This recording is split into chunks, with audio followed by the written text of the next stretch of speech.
中国对台湾永远是个威胁，一个未爆弹。这个未爆弹要如何处理，不是台湾本身单独就够的，我们需要很多联邦，我们需要世界各地的这些爱好自由、爱好民主的国家的人士们一起来解决未爆弹。这是我们看到在拜登的任命中，其实有很多有的现象在。有人提议说，台湾就说美国是不是应该将 G7 再加上个 D3， 就是韩国、印度、Australia 合起来这种 D10 10个民主国家，有如北太平洋公约的那个公约国家来对抗集权的中国、韩国、南韩等一些啊，这个就是已经在拜登政府里面，我前几天在 NHK 看到的有一种讯息出来，我们他们的新任的那个财务长，那个耶伦他也是对中国的这些不公平，经过非常恶劣、粗糙的这些贸易手段来剥削全世界人民，也感到非常的，他也呼吁要做一些回应。因为今天很多专家，首先我们谢谢施德文先生，还有谢谢所有来的参赛人。我们慢慢听我们那个施德文他的那个专题演讲，他今天的那个 keynote speaker。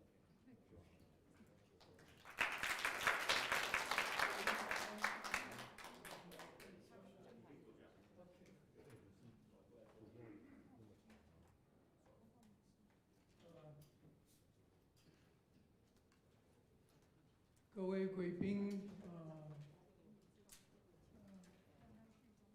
我非常高兴有这个机会跟你们说话。问题是我应该请你们原谅我，是因为我的中文不够好。如果我说中文，有可能你听不懂。可是我觉得大家应该有我的翻译，我的演讲，所以也有可能很多群众你们也听得懂英文，所以我不好意思，可是感谢你请我来给你我的思想，关于美台关系是非常重要的题目。Everyone who supports free and democratic Taiwan, and therefore all members of the World United Formosan's for Independence, have inevitably and understandably, like so many Taiwanese, been concerned about the policies that President Biden's new administration will adopt toward Taiwan, and therefore also toward the People's Republic of China. This isn't surprising. No one can deny that the Trump administration over the past 4 years probably did more for Taiwan than any previous U.S. administration.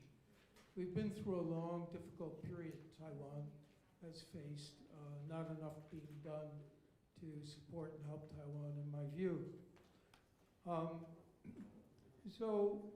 Actually, this is the best accomplishment, in my view, foreign policy accomplishment of the Trump administration, foreign policy success.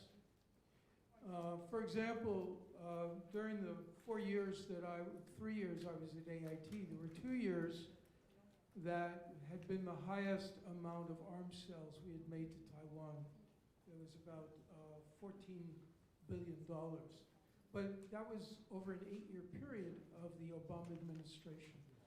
During the 4 years of the Trump administration, there were over $18 billion in arms sales. So arms sales clearly went up. Moreover, the weapons that were sold were increasingly advanced. I remember a big debate when I was at AIT when we could sell the more advanced CD version of the F-16. and being in cantankerous meetings where people said, well, maybe that would be too controversial. Clearly, people were always looking over their shoulders at the reaction from Beijing. But no more. Recently, we've sold much more sophisticated weapons. Back in April of 2018, we announced that the United States would sell sensitive technology for Taiwan's indigenous submarine program. And indeed, beginning this past November, construction began on those submarines. Also, in August of this past year, 2020, Washington announced the sale of 66 F-16Vs, the most advanced version of the F-16 fighter, jet fighter. And estimated that all of these jets would be received by Taiwan by 2023. A big step forward. It's arguable that we should have given them Taiwan the F-35, but that's not for me to say. One of the problems that Taiwan has always faced is, as you know, there's a lot of PRC spying that goes on.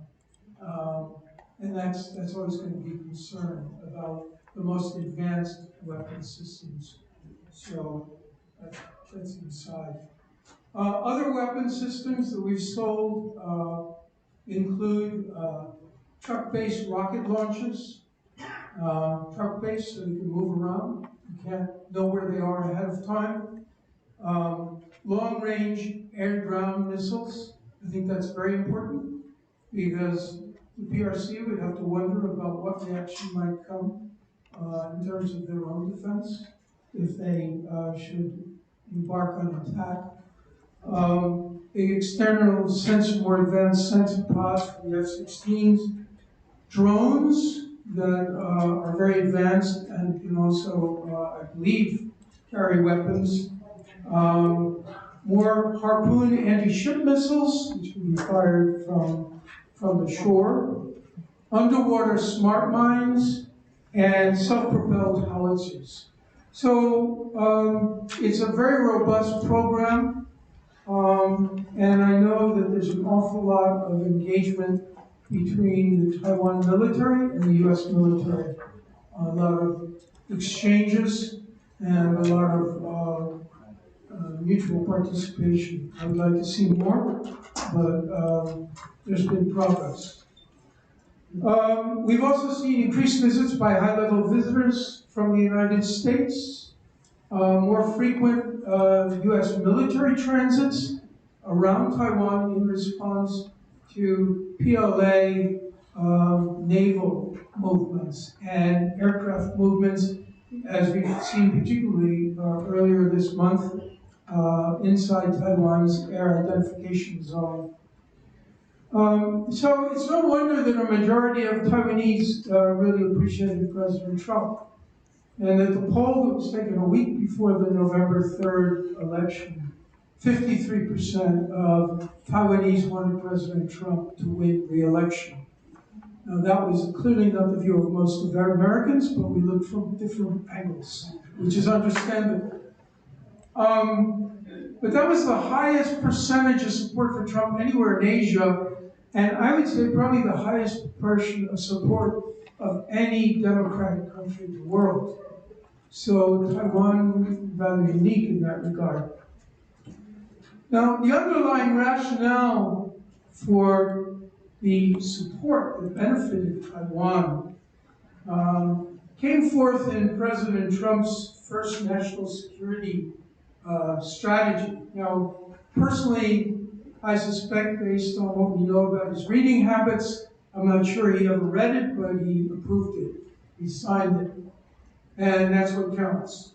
The people around him certainly knew what they were doing. And it was the first time, it's significant because it was issued on September 18th, 2017, and PRC, People's Republic of China, for the first time was declared a strategic competitor. No more of this, like when I was in Beijing in 1998 and Bill Clinton visited, we had an announcement that we were planning to build a constructive strategic relationship. Never happened, never would happen, in my view.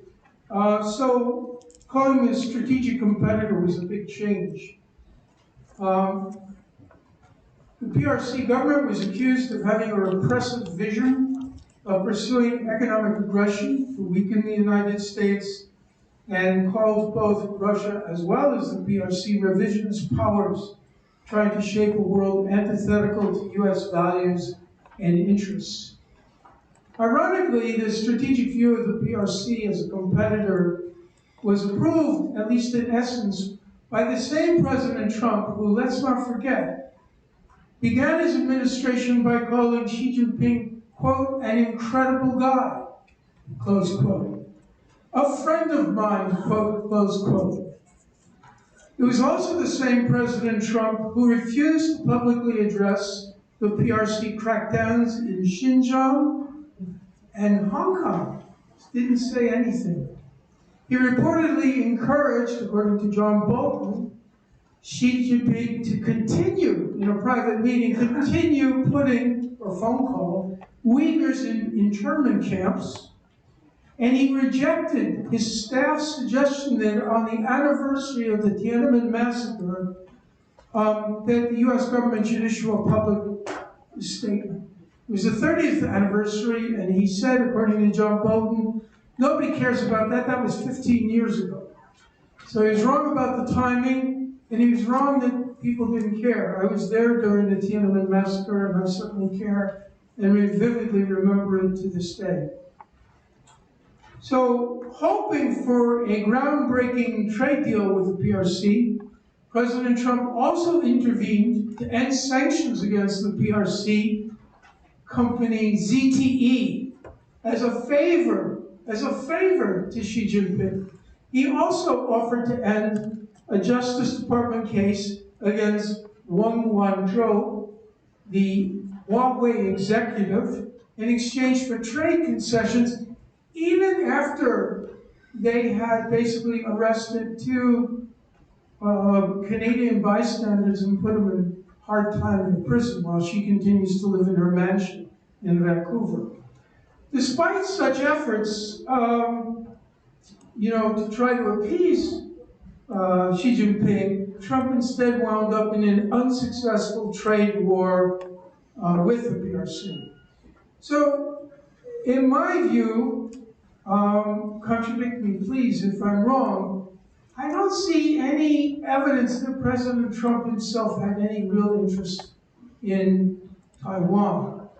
And as you know, according to former National Security Advisor John Bolton, he was very fond, Trump was, of comparing Taiwan to the tip of his pen and China to his desk in importance. 中国大，台湾小，差不多。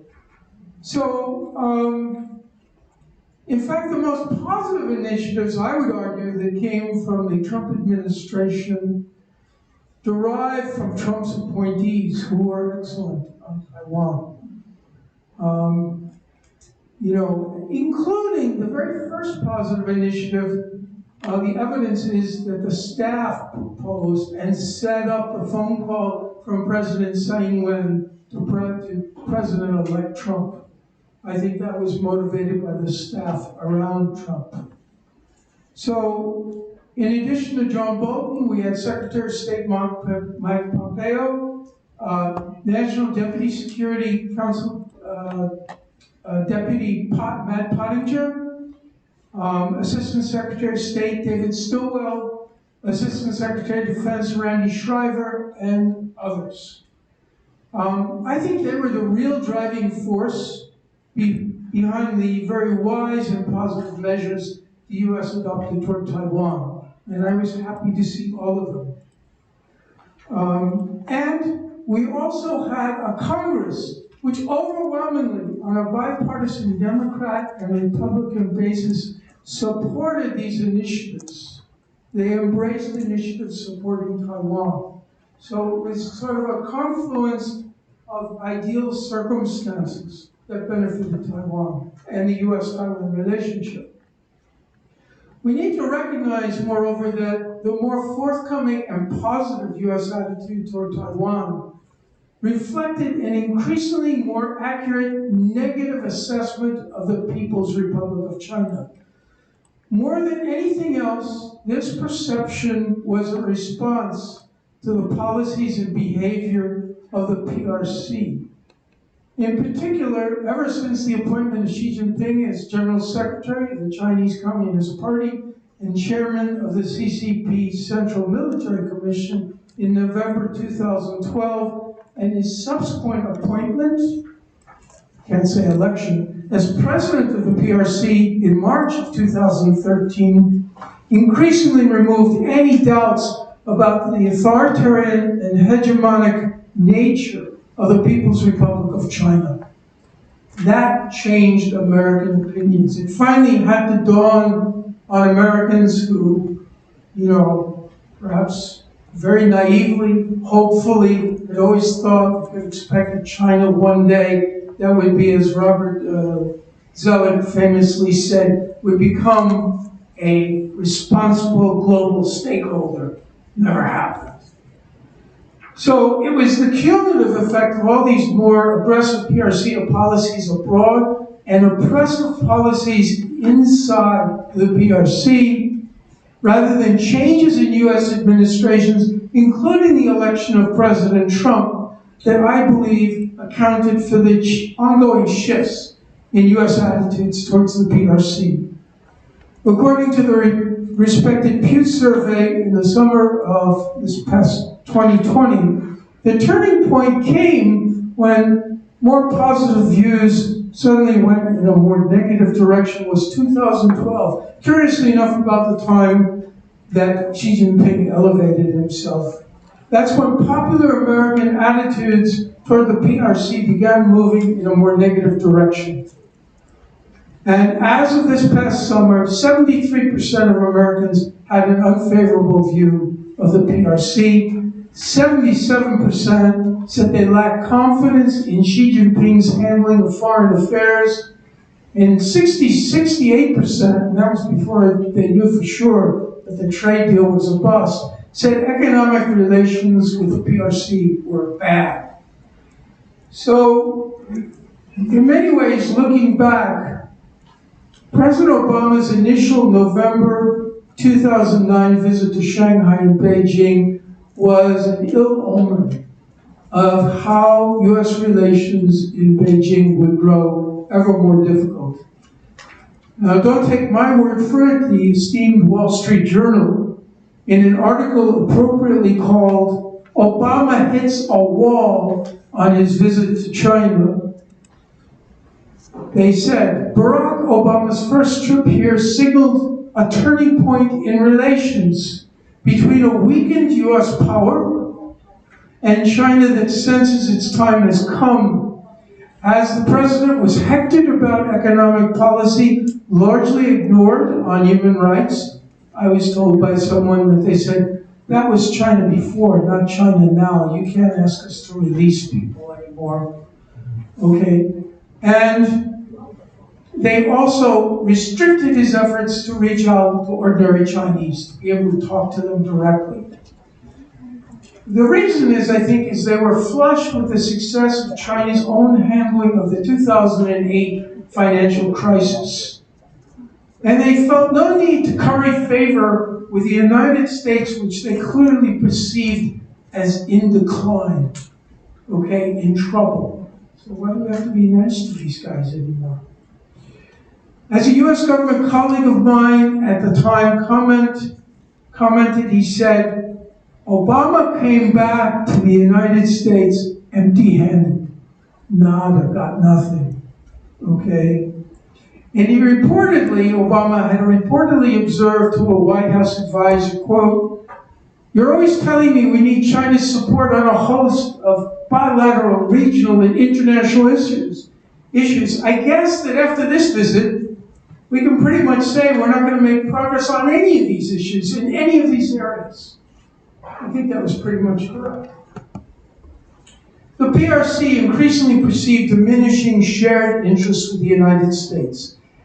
As Tsinghua University Beijing academic and hardline advisor to the PRC government, Yan Xuetong, and I knew him when he was an office director at the Chinese Institute for Contemporary International Relations. When I was a political counselor, I used to get to meet with him. And he was very hardline always. But it's very interesting that in 2010, when he was at Cambridge, he wrote an article that appeared in English, that appeared in a Cambridge journal.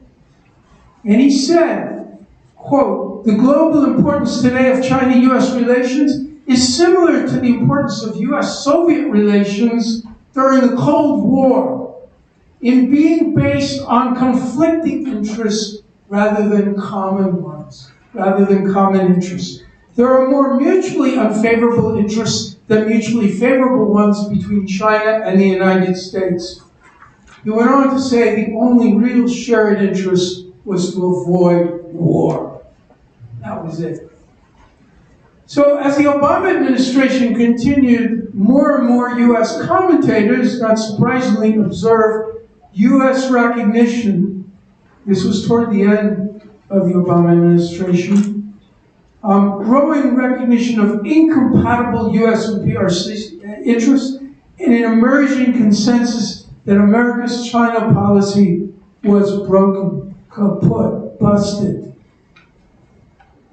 Denny Roy, senior fellow at the East-West Center, argued in The Diplomat in June of 2013, quote, "China and the US had irreconcilable differences over several fundamental strategic questions. One is whether modern international law should govern regional relations, as in the case, for example, of the South China Sea. China just ignored the decision. That would come later. As opposed to the return to historical, whether modern international law should govern regional relations, as opposed to a return to the historical arrangement of a Chinese sphere of influence, which is, of course, the ideal, the plan that China now has. China is the dominant hegemon in Asia, and everybody else get out. We will call the shots. Everybody else will return as in the days of the dynastic China, when everybody else was a tributary state. If you gave us the right tribute, you went along with what we wanted, we left you alone. But God help you if you did not. So another point he made was that whether China can literally make expansive sovereignty claims, like in the South China Sea, like to Taiwan, like to now increasingly Inner Mongolia. I remember Xi Jinping once pointing to a map and saying, "Why Mongol? That was always ours." He said, "Well, but that's history now." So I guess he'd given up on that. So, that infringe on the rights of neighboring peoples. And that would include the future strategic roles of Japan and South Korea. They would rather go back to a period at least where Korea was under Chinese hegemony. All of Korea, as he told, remember at Mar-a-Lago, later President Trump reported that he had been given the history of Korean Peninsula by Xi Jinping, in which he said that for hundreds and hundreds of years, all of Korea had been part of China. So we never heard what he said about Taiwan, but if that's what he said about Korea, you can imagine what he told Trump about Taiwan. Okay, so then we had on the eve of Xi Jinping's state visit to Washington in September of 2015, his final state visit, where nothing was accomplished. Josh Rogren, who I regard as an astute observer on these issues, he did a Bloomberg commentary in September titled, "Xi Visit Marks a Downturn in U.S.-China Relations." This was on the eve of the visit of Xi Jinping. He said, quote, "There's been a broad bipartisan consensus throughout several administrations around the strategy of engaging China constructively while balancing that with action to ensure China doesn't abuse its rising power to violate international norms and threaten U.S. and allied interests. There is now bipartisan consensus that this balance is out of whack. For different reasons, both Republicans and Democrats want a more assertive U.S. stance. Okay, so you can see a combination of factors domestically in America, a new consensus building that, hey, this relationship with China is not working for America. Also, we have to remember the Chinese broken promises, the PRC broken promises. It was during the state visit in September of 2015, Xi Jinping told President Obama what he incorrectly assumed was a commitment when she said, quote, relevant construction activity that China is undertaking in the Nansha Islands does not target or impact any country, and there is no intention to militarize. Always watch out if somebody says there's no intention. I tell my students, if I ever tell you there's no intention to fail you, get worried. No intention and doing it are different things. The PRC, of course, has made the international contested channel of the South China Sea the most militarized waterway in the world. There is nothing new, however, about broken PRC commitments. All you have to do, is whenever PRC or foreign acolytes or American acolytes of Beijing express the Chinese view, well, after all, we've broken our commitments and promises. We haven't really strictly abided by the PRC's One China principle. You see Kissinger he complains about this all the time. We should continually remind Beijing how it trashed the One China, One Country, Two Systems formula for Hong Kong. We should also remind Beijing of its promises in the 1972, the first communique with the U.S., and ask why the formula that they announced in their portion of the communique doesn't apply to Taiwan. Remember, they said the Chinese side stated all countries want independence. Nations want liberation and people want revolution. I don't know about that. This has become the irresistible trend of history, unless it's revolution in China is. All nations, big or small, should be equal. Big nations should not bully the small, and strong nations should not bully the weak. China will never be a superpower and opposes hegemony, and power politics of any kind. The Chinese side stated that it firmly supports the struggles of all oppressed people and nations for freedom and liberation, and that the people of all countries have the right to choose their social systems according to their own wishes, and the right to safeguard the independence, sovereignty, and territorial integrity of their own countries, and oppose foreign aggression, interference, control, and subversion. We, in my view, should announce that every week. The foreign ministry spokesman should say, as the Chinese side said in 1972, they made the statement back. Won't happen. The U.S. government should do that once a week as well. So anybody who says you have to abide by the three communiques, that's part of the three communiques. Okay, and remember the strong should not bully the weak. When Secretary of State Hillary Clinton visited Hanoi for one of the ASEAN regional summits, it was when she was Secretary of State, I forget the year, you can look it up. She made a strong statement of the U.S. position on the South China Sea, and the Singaporean ambassador must have been nodding in agreement. Because Yang Jiechi was so angry, this is documented, you can find it online. He got up and walked out of the meeting, didn't come back for 20, 25 minutes. When we came back in, everybody fell silent. And he looked up across the table at Singapore, the ambassador there, and he said, China is a big country, and some countries are small, and that's a fact. Now, if that's not bullying, I don't know what it is. So anyway, We also should remember that the Republic of China, of course, doesn't abide by its own constitution, which includes the state respects and preserves human rights. I've noticed that recently. Citizens enjoy freedom of speech, of the press, of assembly, of association, of procession, and of demonstration. I've noticed that. No state organ, public organization, or individual may compel citizens to believe in or not to believe in any religion, nor may they discriminate against citizens who believe in or do not believe in any religion. Tell that to the Uyghurs these days. Okay, so let's turn to President Biden. I've given you all the bad news and why we got to where we are.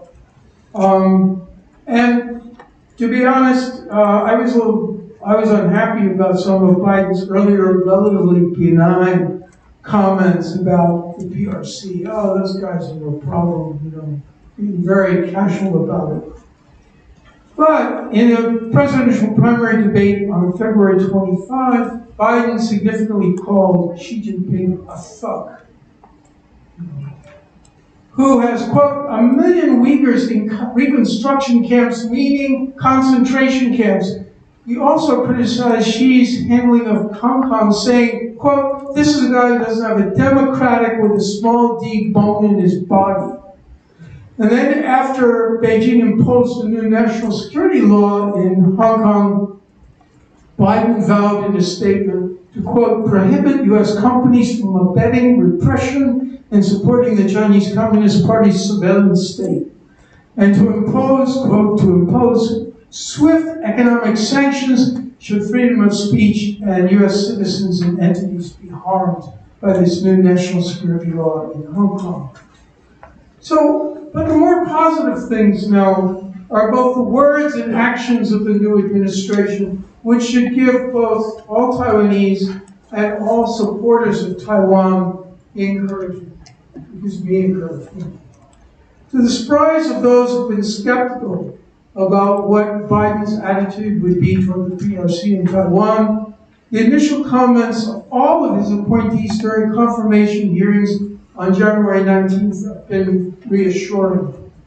There have been some other hearings since then, but these are very critical ones. The Secretary of State, the Secretary of Treasury, the Director of National Intelligence, and comments that we know coming from the new Tsar for Asian Affairs, Kurt Campbell. So during his Senate confirmation hearing on January 19th, Lincoln said there was a strong and long bipartisan commitment to Taiwan, and that part of that commitment, quote, was making sure that Taiwan has the ability to defend itself against aggression. He added that, quote, this is a commitment itself against, this is a commitment that will absolutely endure in the Biden administration. We will make sure that Taiwan has the ability to do that. Asked what the U.S. would do if the PRC attacked Taiwan, Blinken responded, quote, that would be a grievous mistake on their part, close quote. On Hong Kong, Blinken argued that the U.S. should have acted sooner, quote, as democracy was being trampled in Hong Kong. This is not going to fix the problem, he said, but I'd like to see us, for example, be able to take in some of the fleeing Hong Kong people